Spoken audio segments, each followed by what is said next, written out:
后来为着要来发掘甲培训到更较侪人才，劳动部每一年拢会来举办到全国技能的竞赛，今年是第50届，所以特别比较到国际比赛的规格，扩大来举办。今年比赛的项目有65项，参赛的选手有948个，每一个拢真有可能是未来的台湾之光。 今日记去年伫俄罗斯的国际技能竞赛，中华代表队摕到世界排名第3的好成绩。这国家队的选手，大家拢是经过家己打拼，甲国家培训的台湾之光。培育这个技术的，就是台湾的技职教育，要当年拢会举办的全国技能竞赛。其实有时候你做有些事情不用想太多，因为你在过程中一定会遇到挫折，遇到失败。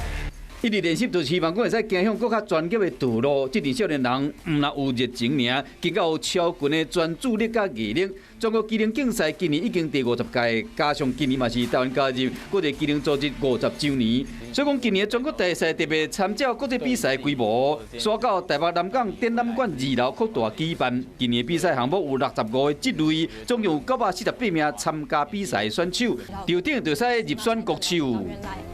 爱漂亮跟爱美这件事情，不仅仅是自己的兴趣，它还可以培养成你自己的专业技术。不管是倒一项，只要会使好好训练，拢会使变成专家，要改变台湾技职教育的印象，和更加侪台湾的少年人出头天。